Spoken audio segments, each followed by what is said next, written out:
नमस्कार, मैं हूं यश खुराना। स्वागत है आपका हमारी खास पेशकश में। वर्ल्ड वॉर 3 की दस्तक। जी हां, ईरान और इजराइल के तनाव और तल्खियां इस कदर बढ़ गई है कि कभी भी कुछ भी हो सकता है। हालात ऐसे हो गए हैं कि लग रहा है कि दुनिया वर्ल्ड वॉर 3 की तरफ बढ़ती हुई दिखाई दे रही है। लेकिन इस पूरे माहौल के बीच अमेरिका के दावे ने तनाव को और ज्यादा बढ़ा दिया है। दरअसल हमास नेता इस्माइल हानिया की मौत पर अमेरिकी खुफिया एजेंसी ने कहा है कि हमास प्रमुख इस्माइल हानिया की मौत एक विस्फोट के कारण हुई है। विस्फोटक उपकरण को घटना से 2 महीने पहले, जी हां 2 महीने पहले, उस गेस्ट हाउस में छिपा कर रखा गया था जहां हानिया ठहरने वाला था। तो इस पूरे सिनेरियो को लेकर हमारा भी यह सवाल है, क्या युद्ध के मुहाने पर ये दोनों देश आज खड़े हैं या फिर एक माहौल बनाने की कोशिश की जा रही है? हमारे साथ एक्सपर्ट जुड़ गए हैं। एक बार फिर से आपका परिचय करवा देते हैं। हमारे साथ दर्शन सिंह ढिल्लो डिफेंस एक्सपर्ट हैं। सर, आपका बहुत बहुत स्वागत हमारे खास कार्यक्रम में।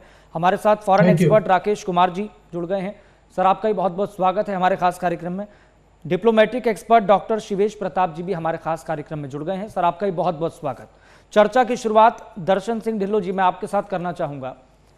ईरान केवल माहौल बना रहा है या फिर बदला लेगा भी, क्या लगता है? देखिए, ईरान के ऊपर भी एक तरह से प्रेशर आया है क्योंकि हमला ईरान के अंदर हुआ है। तो ईरान के लिए भी एक प्रेस्टीज इशू है, रिएक्ट करना पड़ेगा उसको। और डायरेक्ट वॉर में ईरान कभी भी नहीं जाएगा क्योंकि ईरान भी प्रॉक्सी वॉर के थ्रू ही लड़ना चाहेगा। तो इसलिए एक रिटेलिएशन का एक्शन जरूर होगा। कुछ मिसाइल फेंके जाएंगे, कुछ धमकियां दी जाएंगी और कुछ ना कुछ वो अपना जो कार्रवाई जरूर करेंगे इसराइल के खिलाफ। दूसरी तरफ इसराइल ने एक तरह से इनवाइट किया है ईरान को ऐसे एक्शन को करने के लिए, क्योंकि उसने ईरान की जमीन पे हमला किया। हालांकि जी युद्ध में पहले ईरान डायरेक्टली शामिल नहीं था, पर क्योंकि हमास के लीडर वहां जाते थे, वहां छुपते थे, तो इसराइल ने एक उनकी जो इंटेलिजेंस के हिसाब से एक जगह ढूंढ ली कि जहां पे आके वो रहेंगे। तो उसी जगह पे उन्होंने ब्लास्ट किया, जब मिसाइल डाली, जैसे भी उन्होंने उस उनके एक टॉप लीडर को खत्म करने में वो कामयाब हो गए। तो इससे सिर्फ हमास के लीडर ही नहीं, ईरान के लीडर भी भड़के हुए हैं कि ये एक तरह से उन्होंने, इसराइल ने खुला चैलेंज कर दिया है कि हम किसी से डरते नहीं हैं, अगर दोनों मुल्कों से भी हमें लड़ना जी पड़ेगा तो हम लड़ने को तैयार हैं। क्योंकि इसके पीछे है कि एक तरह से अमेरिका भी पूरी सपोर्ट करता है इसराइल की, इक्विपमेंट में, बाकी चीजों में। तो वॉर का जो हम सोच रहे हैं थर्ड वर्ल्ड वॉर की तरफ जाने का, वो अंदेशा तो नहीं है, पर इस क्षेत्र में जरूर तनाव बढ़ेगा क्योंकि इस क्षेत्र में आपस में जो पहले भी कंट्री आपस में बहुत लड़े हैं जी और लड़ाई चलती रहती है थोड़ी बहुत, तो वहां पे क्षेत्रीय तनाव जरूर बढ़ेगा। पर जैसे बाकी कंट्री इन्वॉल्व हो जाएंगे, इसका अंदेशा अभी नहीं है। जी, हमारे साथ डॉक्टर शिवेश प्रताप जी भी लगातार जुड़े हुए हैं। डॉक्टर शिवेश प्रताप जी, ईरान बदला लेता है तो इंटरनेशनल लेवल पर क्या हालात बन सकते हैं?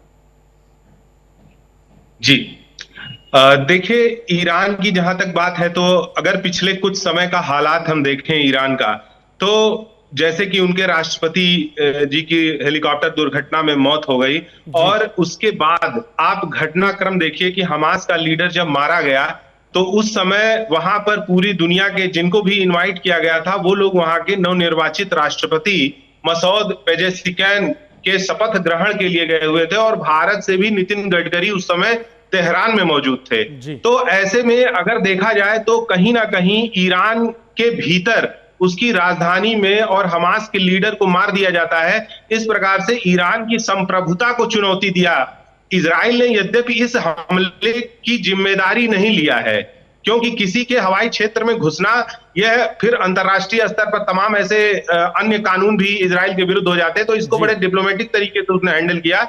लेकिन देखिए, अगर आप अंतरराष्ट्रीय स्थितियां देखिए, अमेरिका का पूरी तरह से साथ इजराइल के साथ रहता है, लेकिन जिस तरह से हिजबुल्लाह के लीडर को लेबनान में मारा गया और उसके बाद से हमास के लीडर को तेहरान में मारा गया, तो हिजबुल्लाह भी ईरान भी ही बैक करता है। यहां पर लगातार ईरान को जिस तरह से चुनौती दी जा रही है, उसकी जो एक रीजनल सुप्रीमेसी को, तो कहीं ना कहीं अपने देश के अंदर भी उसको, अपने देशवासियों के मनोबल के लिए उसको रिटेलिएट करना पड़ेगा। लेकिन जहां तक आज के टाइम की वार है, जो इक्विपमेंट सुप्रीमेसी है, जिस तरह से इकोनॉमिक जो है वीकनेस है ईरान की, तो कहीं ना कहीं ईरान भी ये जानता है कि वह अमेरिका के द्वारा समर्थित इजराइल के साथ बहुत लंबी लड़ाई और प्रत्यक्ष लड़ाई भी नहीं लड़ सकता। इसीलिए भविष्य में वो प्रॉक्सी वॉर ही होगा। यहां पर जिस तरह से हिजबुल्लाह और हमास दोनों के लिए तो जो जियोपॉलिटिकल एंगल है उससे इसमें निस्संदेह रसिया भी कूद गया है। तो कहीं ना कहीं रसिया के, चूंकि रसिया स्वयं भी एक युद्ध में उलझा हुआ है, तो रसिया के द्वारा ईरान को कोई भी सहयोग नहीं मिलेगा। इसलिए जैसा कि दर्शन जी ने अभी कहा कि हम किसी भी इस तरह के वैश्विक युद्ध जैसी, कोई वर्ल्ड वार जैसी सिनेरियो में नहीं जाएंगे, क्योंकि ईरान को भी अपनी स्थिति पता है और वह इजराइल के विरुद्ध प्रॉक्सी वार ही कर सकता है, कुछ छुटपुट हमले कर सकता है। इजराइल की जो एडवांसमेंट है, उसकी जो खुफिया, जैसे इजराइल की जो खुफिया तंत्र है, आप देखिए कि हमास के नेता को मारने के लिए जिस गेस्ट हाउस में उनको रुकना था, वहां 2 महीने पहले ही योजनाबद्ध तरीके से खुफिया बम प्लांट कर दिए गए थे। और अमेरिका ने तो भी ये दावा कर दिया एडवांसमेंट है इजराइल की, इसलिए प्रॉक्सी वार ही होगा। बिल्कुल डॉक्टर शिवेश प्रताप जी, अमेरिका ने भी ये दावा कर दिया है कि 2 महीने पहले से प्लानिंग चल रही थी तेहरान में जाके। लेकिन राकेश कुमार जी, ये बात समझ नहीं आ रही है कि ईरान की जो इंटेलिजेंस है इतनी कमजोर पड़ गई कि उनको अंदर खाने कुछ पता ही नहीं लगा, या फिर ये हमला करवाया गया है इनडायरेक्टली तरीके से? देखिए, सबसे बड़ी बात है, जिस ईरान की आप बात कर रहे हैं या डेवलपिंग नेशंस की बात कर रहे हैं, तो जाहिर सी बात है जो वेस्टर्न कंट्रीज है उनका सपोर्ट इजराइल के पास है, और इजराइल के पास जो टेक्नोलॉजी है वो काफी सोफिस्टिकेटेड है। और यही कारण है कि आपको मैं याद दिलाना चाहूंगा, जब यूएसए ने ओसामा बिन लादेन को मारा था तो पाकिस्तान के अंदर मारा था, और पाकिस्तान के अंदर उसने सारे इंटेलिजेंस गैदर करके उसको उसी बंकर में, उसी जगह पे मारा था जहां पे वो छुपे हुए थे। इतना तो तय है कि आज के जब जीपीएस का वर्ल्ड है, पूरी टेक्नोलॉजी का एरा है, और वेस्टर्न कंट्रीज पूरी टेक्नोलॉजी को डोमिनेट करती है, और डेवलपिंग नेशंस की उस तरह की स्किल नहीं है कि आपके यहाँ कैसे क्या नेविगेट हो रहा है, क्या हो रहा है। और जाहिर सी बात है इनके इंटेलिजेंस जो है, मैं समझता हूं कि जिस तरीके से वेस्टर्न कंट्रीज और इजराइल का है उस लेवल का नहीं है। यदि ऐसा होता तो इस तरह की चीजें नहीं होती, पहली थ्योरी। दूसरी थ्योरी है कि हाँ, वहां भी कुछ इस तरह के अपोजिशंस के लोग हैं, हर जगह रहते हैं, और यही कारण है कि इंटेलिजेंस का एक प्राइम फैक्टर होता है कि वहाँ का जो डिसेंट लोग हैं उनको अपने कब्जे में करके और वो लोग काम करते हैं। और यही कारण है कि इजराइल ने बहुत ही सीक्रेटली ढंग से with the help of other agencies उसने अंजाम दिया है। और मैं मानता हूं कि इजराइल की जो टेक्नोलॉजी है और इजराइल को जो वेस्टर्न कंट्रीज का सपोर्ट है वो अपने आप में अनोखा है, बड़ा है। और यही कारण है कि उनके जब से अरब के साथ करीब 5 से अधिक युद्ध हो गए हैं, और वो लगातार इजराइल एक छोटा सा कंट्री होके भी पूरे अरब कंट्रीज को डोमिनेट करता है। तो मैं ऐसा मानता हूं कि निश्चित रूप से ईरान की जो है वो भूल है, और उनकी वीकनेस भी आप मान सकते हैं। और हमास तो एक प्लांट की तरह है, और उस प्लांट में उतना स्ट्रेंथ नहीं है जितना कि एक ट्री में होना चाहिए उस कंट्री के रूप में, चाहे उनकी टेक्नोलॉजी हो, इकोनॉमी हो, उनकी बाकी जो एक नेशन स्टेट का जो चीजें होता है उसमें वो कम्पीट नहीं कर पाएंगे, क्योंकि उनका एंटिटी बहुत छोटा है। और आप देखेंगे कि हमारे बहुत ऐसे अफ्रीकन और एशियन कंट्रीज हैं जो उस तरीके से अटैक ऑपरेशंस नहीं कर सकते हैं, क्योंकि उनके पास उतनी मिलिट्री जो है डेटरेंट नहीं है, उतनी इक्विपमेंट्स नहीं है, उतने एयरफोर्स नहीं है, उतनी सारी चीजें नहीं है। तो मेरा ऐसा मानना है कि निश्चित रूप से ये एक वॉक ओवर आप कह सकते हैं उन लोगों के द्वारा दिया गया है। और जैसा कि हमारे पूर्व वक्ताओं ने कहा है कि जब किसी नेशन के आप प्रेसिडेंट को भी खत्म कर सकते हैं तो फिर बाकी लोगों की क्या बिसात है, मैं ऐसा मानता हूं। बिल्कुल बिल्कुल। और सबसे महत्वपूर्ण बात तो दर्शन सिंह ढिल्लों जी ये भी है, जो अमेरिका ने दावा कर दिया है कि प्लानिंग काफ़ी लंबे समय से चल रही थी, और ये भी बता दिया है कि 2 महीने पहले ही बम रख दिया गया था, यानी कि पूरा प्री प्लान था। लेकिन ईरान को कानों कान खबर नहीं हुई कि कौन इस स्थिति में मिला हुआ है, कौन नहीं मिला हुआ है, कौन उनके साथ है, कौन साथ नहीं है। अब अमेरिका भी ये दावा कर रहा है, तो फिर इसमें चौंकाने वाली बात क्या लगती है इसमें आपको? देखिए, चौंकाने वाली बात कोई नहीं है, सबको पता है कि अमेरिका की फुल सपोर्ट है इजराइल को। दूसरा, इजराइल एक तरह से सोते हुए पकड़ा गया था जब हमास ने हमला किया था, तो शायद वो ओवर कॉन्फिडेंट हो गए थे कि अपनी इंटेलिजेंस और सिक्योरिटी के ऊपर। तो बहुत सारे लूप होल जो उनके डिफेंस सिस्टम में निकल के आए, इजराइल उसके बाद जाग गया और उसने अपनी सारे सिस्टम को रीएम्प किया है, और नए नए तरीके से उसने अपनी स्ट्रेटेजी को चेंज किया है। और उसमें यही स्ट्रेटेजी है कि डायरेक्टली ब्लेम ना लेते हुए, जब ये बाहर कहीं निकले हुए हैं, क्योंकि जब हमास के वहां पे अपने कंट्री में हमास के लीडर, तो वहां पे उन्होंने पता है चप्पे चप्पे में सुरंग बिछा रखी है, सारा कुछ अंडरग्राउंड कर रखा है, तो वहां पे उनको अटैक करना बहुत मुश्किल है। तो उन्होंने इसके अल्टरनेटिव ढूंढे हैं कि जब ये बाहर जाते हैं किसी मीटिंग में, आसपास के मुल्कों में जाते हैं, तो वहां पे इनको टारगेट किया जाए, क्योंकि वहां पे उस लेवल का जो प्रोटेक्शन सिस्टम है, टनल्स हैं या सेफ जगह नहीं होती है, किसी होटल या गेस्ट रूम में रहते हैं, और ऐसे जो प्राइवेट प्रॉपर्टीज होती हैं तो वहां पे किसी को भी खरीद लेना, ब्राइब कर देना, जब किसी तरह से अपनी तरफ मिला लेना थोड़ा आसान होता है। तो उन्होंने ऐसा ही रास्ता चुना है। दूसरी तरफ अब हमास के ऊपर भी एक प्रेशर पड़ेगा, क्योंकि इनके लीडर्स के ऊपर पहले जो फ्रीली साथ वाले कंट्रियों में अपने बेस समझते थे, वगैरह में फ्रीली घूमते थे, तो अब वो अपने जगह से, जो अपनी टनल्स हैं, अपने हेडक्वार्टर्स हैं, वहां से निकलने में घबराएंगे। तो इसमें कोई शक की बात नहीं है कि ये तो बिल्कुल जाहिर है कि ये operation full support of America के साथ हुआ है। लेकिन दर्शन जी, ठीक है, फुल सपोर्ट है अमेरिका का, लेकिन जब अमेरिका का सपोर्ट है डायरेक्टली इनडायरेक्टली इजराइल को, तो फिर इजराइल इंटरनेशनल लेवल पर इस बात को स्वीकार करने से क्यों डर रहा है? वो तो स्वीकार नहीं कर रहा कि हमला उसने करवाया है, वो ना भी नहीं कर रहा है, तो फिर डर किस बात का इजराइल को? देखिए, कभी भी जो इस तरह के हमले होते हैं, जो कवर्ट ऑपरेशन होते हैं, कभी भी स्वीकार नहीं किए जाते। हालांकि जो जासूस भी जब पकड़े जाते हैं तो पहले पता होता है, हर कंट्री उनको डिसओन कर देता है कि ये हमारे बंदे नहीं है। तो ये कॉमन प्रैक्टिस है। आपने अपना एम अचीव कर लिया, क्योंकि जब आप इसको एक्सेप्ट करते हैं तो आप दूसरे को ज्यादा भड़काते हैं कि हमने किया।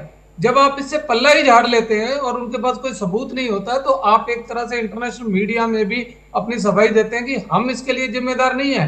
हालांकि सबको पता होता है कि आप जिम्मेवार हैं, अदरवाइज ऐसा हो नहीं सकता था। तो एक स्ट्रेटेजी होती है कि इंटरनेशनल लेवल पे उस चीज को डिसऑन कर देना। जैसे पाकिस्तान ने कभी नहीं माना कि कारगिल में उनकी आर्मी थी, कभी भी नहीं माना उन्होंने।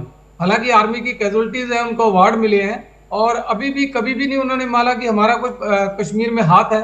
तो ये चीजें हर देश से जो है दूसरे देश को जो कराता है तो उसको डिसऑन कर दे। बिल्कुल, बहुत मुनासिब बात आप बोल रहे हैं डॉक्टर शिवेश प्रताप जी। इस डिप्लोमेटिक स्ट्रेटेजी का असल में फायदा इंटरनेशनल लेवल पर इजराइल को मिलता हुआ दिखाई दे रहा है या फिर अमेरिका को? देखिए, इसमें जहां तक डिप्लोमेसी की बात है तो इजराइल के ऊपर, जैसा कि इजराइल कहीं ना कहीं डिफेंस में भी जिस तरह की उसकी कैपेबिलिटीज हैं, और फिर उसकी जो खुफिया एजेंसी है मोसाद, तो इतने लंबे युद्ध में जो वो अभी चल रही थी गाजा पट्टी में, एक सवाल पूरे विश्व स्तर से इजराइल पर उठ रही थी, और इजराइल स्वयं ये मान रहा था कि इतने लंबे युद्ध के बाद भी वो हमास लीडर्स को मार नहीं पाए। तो लोग ये कह रहे थे कि इतने लंबे युद्ध आप इतने लंबे समय से कर रहे हैं, लेकिन अभी तक किसी लीडर को मार नहीं पाए। ये सेल्फ में भी इजराइल को महसूस हो रहा था। इसीलिए इजराइल को अपने इस लंबे युद्ध को जस्टिफाई करने के लिए कि हम वास्तव में हमास को मारना चाहते हैं, खत्म करना चाहते हैं, उनके लीडर्स को मारने की आवश्यकता थी। तो डिप्लोमेटिक तरीके से इजराइल के ऊपर यह दबाव था कि वो किसी हमास के लीडर को असैसिनेट करे, चाहे वो प्रॉक्सी तरीके से करे या सामने से करे। अब उसने ये जो हमला हुआ तेहरान में, ईरान में हुआ है, वो छुप कर क्यों हुआ? देखिए, युद्ध के अंदर किसी भी देश की वायु जो सीमा होती है उसको लांघना, उसको पार करना, किसी देश के अंदर घुसना, ये युद्ध को भड़काने वाली एक बात होती है। और इस कारण से आप इंटरनेशनल रूल्स और रेगुलेशन जो हैं उसको वायलेट करके सीधे सीधे दोषी माने जाएंगे। इसीलिए जब किसी दूसरे युद्ध देश में किसी को आप मारते हैं तो वहां पर इजराइल जैसे देश हमेशा एक छद्म प्रॉक्सी वॉर का सहारा लेते हैं, और वहां पर वो क्लेम नहीं करते हैं। क्योंकि देखिए, अगर वो क्लेम किया जाता तो इजराइल के ऊपर भी दबाव पड़ता, साथ साथ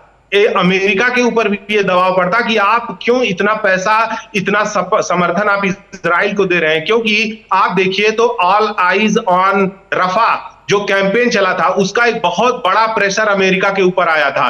और कहीं ना कहीं अमेरिका में आने वाले हैं चुनाव, अमेरिकन सरकार को जो अरबों खरबों डॉलर दे रही है इजराइल को, उसको भी ये जस्टिफाई करना है कि हम आतंक की समाप्ति के लिए इजराइल का साथ दे रहे हैं। इसीलिए हमास का लीडर जब मारा जाएगा तभी ये आतंक का जो पर्याय बन चुका था गाजा में वो समाप्त होगा। इसीलिए मुझे लगता है कि डिप्लोमेटिक तरीके से कहीं ना कहीं यह एक एज है इजराइल के लिए और अमेरिका के लिए भी, जब उन्होंने इस तरह से ईरान के अंदर मारा। और दूसरी चीज देखिए, सबको ये पता है कि ट्रंप अमेरिका में आने वाले हैं एज अ प्रेसिडेंट। और अगर आप देखिए तो ट्रंप का रुख ईरान के प्रति कितना ज्यादा स्ट्रिक्ट रहा है। तो इजराइल को इस बात का बहुत कॉन्फिडेंस है कि अब तो ट्रंप आने वाले हैं और अब हम इजराइल के विरुद्ध, इजराइल को ये कॉन्फिडेंस है कि ईरान के विरुद्ध अब हम अपनी जो है और तेज कर सकते हैं। और यही कारण है कि लेबनान हो गया, ईरान हो गया और गाजा पट्टी में जो चल रहा है फिलिस्तीन का, इन सब पर इजराइल को और कॉन्फिडेंस आ गया है। इसीलिए मैं मानता हूं कि डिप्लोमेसी के पर्सपेक्टिव में वह बहुत ही उसको एज है। बाकी अगर मैं इंडिया के पर्सपेक्टिव से बात करूं तो भारत के लिए ईरान और इजराइल दोनों महत्वपूर्ण है। ईरान के साथ अगर आप देखिए, भारत की विदेश नीति अपने स्वर्णिम दौर में है। बिल्कुल शिवेश प्रताप जी, इस पर भी हम एक अलग से चर्चा जरूर करेंगे कि ऐसी परिस्थिति में भारत की डिप्लोमेटिक स्ट्रेटेजी क्या होनी चाहिए, क्योंकि भारत तो हमेशा इस बात का समर्थन करता है कि विवादों से कोई हल नहीं निकलता है, लड़ाई से कोई हल नहीं निकलता है। और ये संदेश भारत के प्रधानमंत्री नरेंद्र मोदी ने बार बार देने की कोशिश की है। राकेश कुमार जी, जो इंटरनेशनली परिस्थितियां बनी हुई है, अमेरिका इजराइल को डायरेक्ट सपोर्ट कर रहा है, इनडायरेक्ट सपोर्ट कर रहा है, पैसा दे रहा है, फंडिंग हो रही है, ताकि जो मिडल ईस्ट और इजराइल के बीच एक तरह से प्रॉक्सी वॉर चल रही है उसको और बढ़ावा दिया जाए। क्योंकि हम जानते हैं ये बरसों का खेल रहा है कि मिडल ईस्ट और अमेरिका के बीच में तनाव किस कदर रहा है और किस कदर बढ़ता रहा है। तो ये असल में अब लड़ाई क्या आपको लगता है कि मिडल ईस्ट और अमेरिका के बीच भी होने वाली है, डायरेक्टली इनडायरेक्टली, या फिर अमेरिका सामने आना ही नहीं चाहता है, वो इजराइल के जरिए ही इस युद्ध को भड़काना चाहता है? देखिए, जो स्ट्रेटेजिक जो लोकेशंस होते हैं, जब आप जियो पॉलिटिक्स की बात करते हैं, ये देखा गया है कि जो साउथ एशिया का और जो मिडिल जो हमारा ईस्ट है, तो वहाँ पे इस तरह से कहीं ना कहीं स्ट्रेटेजिक लोकेशंस की मार होती है। आप देखेंगे कि जो इकोनॉमिक पॉलिसी होती है, और हंस मरियंथो ने एक बुक लिखी है पॉलिटिक्स अमॉन्ग द नेशंस, उसमें जब आप देखें, उन्होंने कहा है कि जब जब सुपर पावर्स को लगता है कि कोई एक ऐसी पावर है जो उनको थ्रेट करती है, चाहे कोई भी पावर हो, तो उसको वहां पे वो सप्रेस करने की कोशिश करते हैं। और ये हमारे समाज में भी होता है, खास के यदि इंडियन पॉलिटिक्स की बात आप करते हैं।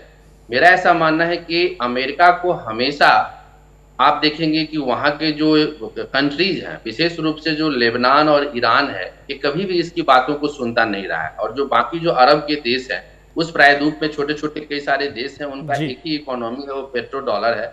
आजकल बिजनेस हब बन चुका है, कुछ ऐसे दुबई और बाकी ऐसे सेंटर्स हैं, भी एक तरीके से प्रायोजित ही है, क्योंकि वो एक स्ट्रेटेजिक लोकेशन सही है। मेरा ऐसा मानना है कि यहाँ पे इकोनॉमिक इंटरेस्ट होने के कारण, चाहे वो आपका पेट्रोल डीजल हो या अन्यथा कोई भी हो, और चूंकि यूएस उतना दूर आके, आपको जान के हैरानगी होगी कि वहां इतने दूर आके आपके यहाँ आसपास के समुद्र में कितने सारे नौसेना के बेड़े रखे हुए हैं। इसका स्प्लिट रहने का कारण क्या है? क्योंकि इनकी जो अपनी एक हेजेमेनी है उसको इंटैक्ट रखना चाहते हैं। जिस तरीके से कहा जाता था पहले कि ब्रिटिश एम्पायर का कभी शुरुआत नहीं होता, उसी तरीके से अमेरिका आज भी, चाहे डोनाल्ड ट्रंप आए, चाहे उनका उससे पहले का कोई भी प्रेसिडेंट आप देखेंगे, बाइडेन हो, चाहे ओबामा हो, बिल क्लिंटन हो, जॉर्ज बुश हो, सभी की एक यही ख्वाहिश रहती है कि हमारी सुपरमेसी बनी रहे, चाहे उनके ऊपर कितने भी कर्ज क्यों नहीं हो, चाहे जितना भी आप आर्मामेंट की बात करें, लेकिन डिसआर्मामेंट की बात आप पीस एंड ट्रैंक्विलिटी एस्टेब्लिश करने की बात करते हैं। उनकी पॉलिसी है कि अफगानिस्तान में जब युद्ध हो रहे थे तो एक तरफ आप बेड गिरा रहे थे, दूसरी तरफ आप बम भी गिरा रहे थे। तो उनको इंटरनेशनल फेस में ये भी दिखाना है वी आर ऑल्सो ह्यूमैनिटेरियन, क्योंकि हम एक मानववादी है, वहाँ की सिविलियन को कैजुअलिटी नहीं हो। यह बात कौटिल्य ने अपने अर्थशास्त्र में लिखा है, यदि कोई व्यक्ति अपने टंग पे जी पे शहद रखे और वो बोले मीठा नहीं लगता है, वो बात यही है। एक तरफ आप युद्ध कर रहे हैं गाजा पट्टी में और दूसरी तरफ कह रहे हैं कि civilian should be protected, civilian should not be killed. और जितने ये ऑर्गेनाइजेशंस बने हुए हैं, चाहे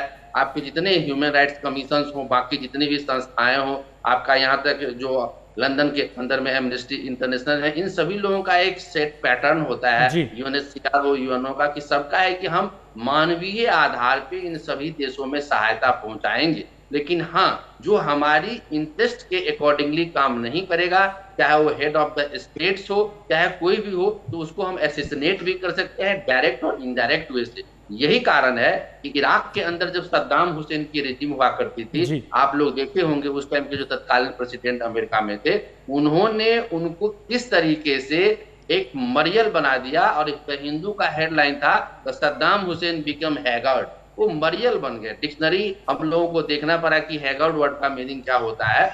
बाद में उनको भी वही दशा की गई, यानी एक सॉवरेन कंट्रीज के प्रेसिडेंट। बिल्कुल। और राकेश जी, तब का तो एग्जाम्पल भी ये सेट हो रखा है कि अमेरिका ने जिससे दोस्ती की उसी का खात्मा कर दिया था।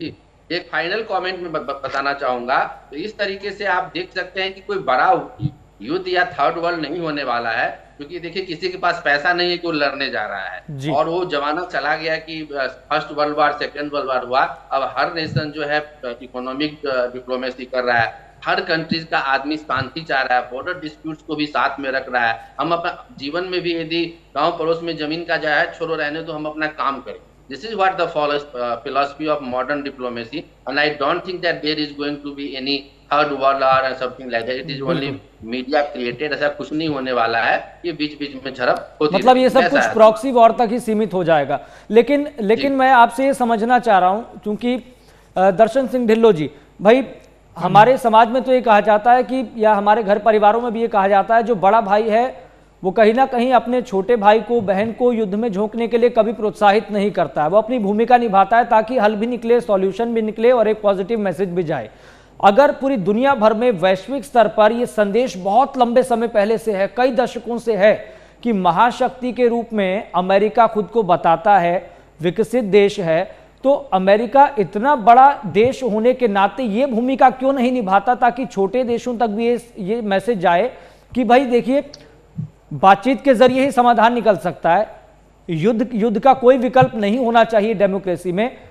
भाई भारत ये भूमिका निभा रहा है, लेकिन अमेरिका को क्या लगता है? देखिए, ऐसा कहने में तो आसान लगता है कि अमेरिका बड़े भाई का फर्ज निभाए, जैसे परिवार में है। अब कुछ परिवारों में होता है कि छोटा भाई मानता ही नहीं है, सुधरता ही नहीं है, तो बड़ा भाई क्या करेगा जी। अब वही पेरेंट्स भी कई बार समझा के हट जाते हैं। अब पाकिस्तान जैसे देश को हम जितना मर्जी समझा लें, वो कुत्ते की पूंछ वाली हाल है, तो वो कभी सीधा होगा ही नहीं। तो इसलिए कुछ मुल्क हैं सीधे नहीं होंगे, तो उनको फिर, क्योंकि वो न्यूसेंस बन जाते हैं, अगर उनको सिर्फ आप सहायता देते रहो। पाकिस्तान ने जितने फंड्स मिले अमेरिका से सारे मिसयूज किए, टेररिज्म में डाइवर्ट किए, और वही चीज जो इन्होंने पैदा करी, तालिबानी इन्होंने पैदा करी है, तो और वो इनके लिए सरदर्दी बन गए। सेम जहाँ पे भी ये चीज, जब किसी कंट्री को हेल्प कर रहे हैं, जब ज्यादा हेल्प मिलती है तो लोग निकम्मे हो जाते हैं, और फ्री की एड जब खत्म हो जाती है तो मारकाट शुरू हो जाती है, फिर बगावत शुरू हो जाती है, फिर सरकारें हिल जाती हैं। तो कहने में आसान लगता है, पर बड़ा भाई अगर होगा तो रशिया कहेगा मैं छोटा थोड़ी हूँ, मैं भी बड़ा भाई हूँ, और बड़ा भाई रहा है। अगर दो बड़े भाई हैं, उनके बीच में डिस्प्यूट है, तो हमेशा जो पड़ोसी होते हैं तो वो किसी ना किसी भाई के साथ लग जाते हैं। तो ऐसे पड़ोसी फिर उसी भाई के नाम पे पलते हैं, और दूसरे को फिर वो दूसरे की खबर देते रहते हैं, दूसरे को भड़काते हैं, और भाइयों में लड़ाई हो जाती है। सेम अभी भी वर्ल्ड में हो रहा है, पहले भी हुआ। पर अमेरिका हमेशा दूर रहता है। अमेरिका ने आज तक एक भी लड़ाई जो है अपनी जमीन पे नहीं लड़ी है, ये उनका आइडिया बिल्कुल क्लियर है। दूसरा, वहां पे कोई भी प्रेसिडेंट आए, जो नेशनल पॉलिसी है अमेरिका फर्स्ट, वो बिल्कुल क्लियर है। ये नहीं है कि प्रेसिडेंट बदला तो कोई बड़ी पॉलिसी उनकी फौरन में चेंज हो जाएगी, बिल्कुल नहीं होगी। ना देश की होती है, ना वहां पे प्रेसिडेंट की पॉलिसी चेंज होती है। तो पॉलिसी उनकी जो इंटरनेशनल लेवल पे है वो कंसिस्टेंट ही रहती है। तो इसलिए ये अमेरिका का दबदबा बना रहेगा। फाइनेंशियली मजबूत कंट्री है, रिसोर्सेज है, और बहुत बड़ी शक्ति है आज के टाइम में। तो दूसरा जो यूएसएसआर है वो डिसइंटीग्रेट हो गया है, तो एक ही बड़ा भाई बचा है, तो थोड़ी बहुत तो डोमिनेंस वो दिखाई गई जी। लेकिन दर्शन सिंह जी, इस डोमिनेंस के चक्कर में मुझे तो ये लग रहा है कि इसका एक जो इनडायरेक्टली मकसद जो छिपा हुआ है, वही जितना ज्यादा युद्ध होगा उतना ज्यादा हथियार बिकेगा, जितना हथियार बिकेगा उतने ज्यादा इकोनॉमिकली स्ट्रांग होंगे वो देश जो ऐसी स्थिति का फायदा उठाते हैं। बिल्कुल। आज सारी मल्टीनेशनल कंपनियां इंडिया में क्यों आ रही हैं, क्यों एमएनसी इतनी आ रही हैं? इतनी बड़ी मार्केट है, कौन छोड़ना चाहता है? कंज्यूमर गुड्स है, कारें हैं, सब कुछ है, हर कार का ब्रांड आजकल यहाँ लॉन्च हो रहा है। तो इतनी बड़ी मार्केट को कौन छोड़ना चाहेगा? क्या अमेरिका अपनी मार्केट छोड़ना चाहेगा? अमेरिका को तो वेपन एक्सपोर्ट करने हैं, अम्यूनिशन एक्सपोर्ट करना है, हवाई जहाज एक्सपोर्ट करने हैं। तो उनकी इंडस्ट्री इस पे सर्वाइव करती है कि कितना माल बाहर जाएगा तो उतनी ही प्रोडक्शन होगी, उतनी एम्प्लॉयमेंट है, और उतना ही उनके पास रेवेन्यू आएगा। वो तो ये सुपरमेसी रखना चाहेगा। बिल्कुल। डॉक्टर शिवेश प्रताप जी, ब्रेक से पहले हम बात कर रहे थे कि भाई ऐसी सिनेरियो में भारत का स्टैंड क्या होना चाहिए, या फिर भारत ने बहुत मैसेज हमेशा क्लियर करा है कि भाई हम बातचीत के जरिए ही समाधान चाहते हैं और दूसरे देशों को भी ये समझना चाहिए। भाई इजराइल भी अच्छा दोस्त है, अमेरिका से भी ठीक ठाक दोस्ती है और बिगाड़ना भी नहीं चाहते हैं, और ईरान से भी अच्छी दोस्ती है। तो भारत के इस स्टैंड से किसको दिक्कत हो रही होगी आपके हिसाब से? देखिए, अभी की जो वर्तमान स्थिति है, मैं मानता हूं कि जिस सूझबूझ का परिचय अभी भारत की जो विदेश नीति है, जैसा मैंने बताया कि ये स्वर्ण काल में चल रही है अपने देश की आजादी के बाद से। और अभी जब तेहरान में ये शपथ ग्रहण का उनका न्योता मिला था भारत को, तो भारत ने उस समय पूरे वैश्विक परिदृश्य को समझते हुए जो कूटनीतिक अपना निर्णय लिया, उसके तहत उन्होंने जो है श्रीमान जयशंकर जी को नहीं भेजा, विदेश मंत्री को नहीं भेजा, और उन्होंने वहां पर road transport and highway minister श्रीमान नितिन गडकरी जी को भेजा तेहरान।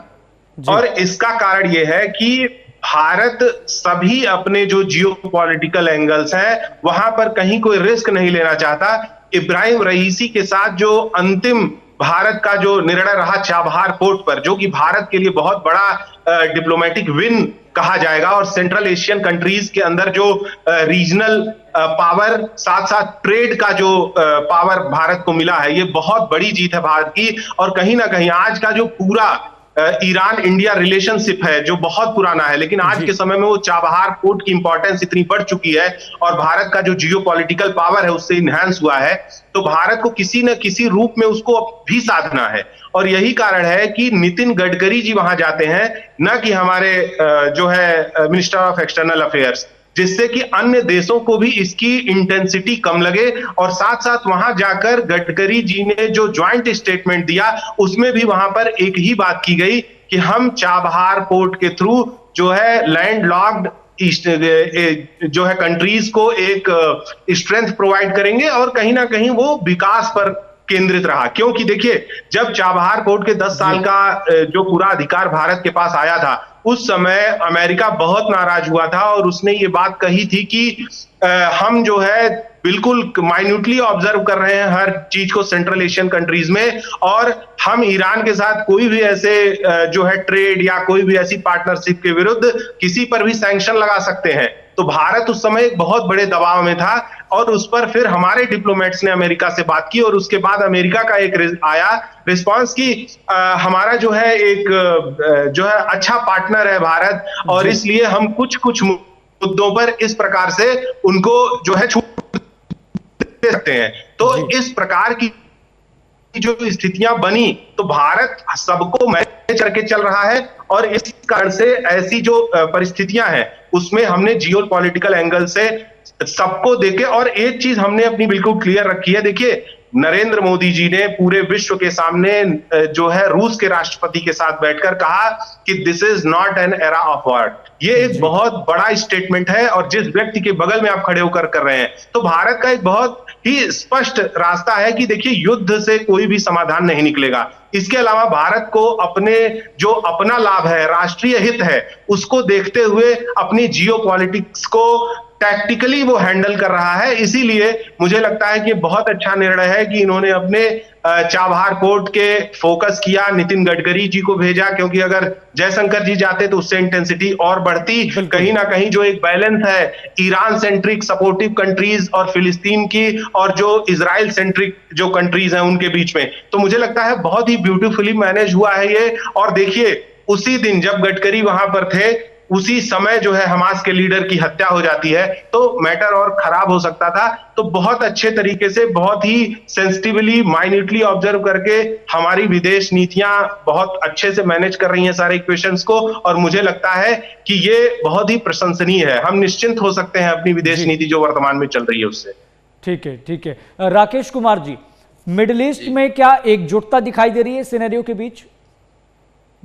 देखिए, पहले भी जिस तरीके से इस्लामिक जो नेशंस हैं, कई बार ऐसे कदम उठाए गए हैं, और उन्होंने अपने इस्लामिक नेशंस की जो ऑर्गेनाइजेशंस हैं, कई सारे कंट्रीज उसके मेंबर्स हैं, तो कहीं ना कहीं यूनिटी दिखाते हैं। उनको ऐसा लगता है कि हमास का जो मसला है वो एक उनकी आइडेंटिटी से बनी हुई है, और यदि हम उनको साथ नहीं देते हैं, हमारी जो आइडियोलॉजी है, जो हमारी रिलीजियस जो एक इथनिक जो पहचान है, चाहे वो हमारी किसी भी कंट्रीज में हो, अच्छी बनी रहे। और यही कारण है कि मुझे लगता है वो तो लामबंद और गोमबंद होते ही हैं, एक दूसरे के साथ देने के लिए तैयार रहते हैं।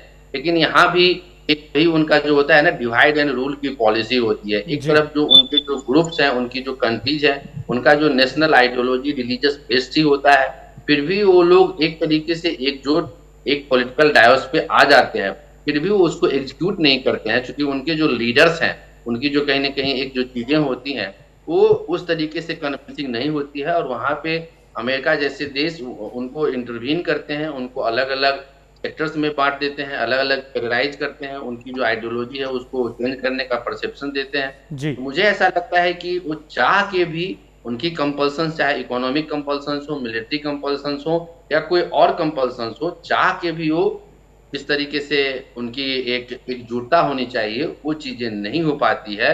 और एक बात मैं बताना चाहूंगा, देखिए मुस्लिम वर्ल्ड में विशेष रूप से दो देशों के बीच नेता बनने की चाहत बहुत रहती है, यानी कि जो मुस्लिम लीडर्स बनने की, एक तरफ ईरान को, दूसरी तरफ पाकिस्तान को। ये दो ऐसे देश हैं जिनको लगता है कि यदि हमारे पास न्यूक्लियर वेपन्स है, हमारे पास मिलिट्री स्थित है, हमारे पास यदि arms and ammunitions in large numbers हैं, तो ऐसी परिस्थिति में हम मुस्लिम वर्ल्ड बढ़ सकते हैं। और पाकिस्तान ने आजादी से लेके आज तक आप देखेंगे कि लगातार ये प्रयास किया है ताकि वो यूएस के साथ कभी जुड़ा रहे, चाहे चाइना के साथ जुड़ा रहे, चाहे किसी और ऑर्गेनाइजेशन का मेंबर बने। जब कोल्ड वॉर का एरा था तो उस टाइम भी देखिए कि हम कहीं ना कहीं इंक्लाइन थे यूएसएसआर के, सोवियत संघ जो था उसके साथ, और वहीं जो पाकिस्तान था, पाकिस्तान आप मान के चलें कि अमेरिका के साथ जुड़ा हुआ था। तो कहीं ना कहीं इनके पास जो है एक रेस है, और ईरान भी लगातार आप देखें कि उनकी जो न्यूक्लियर पॉलिसी है लगातार चेंज हुई है अपने आप को।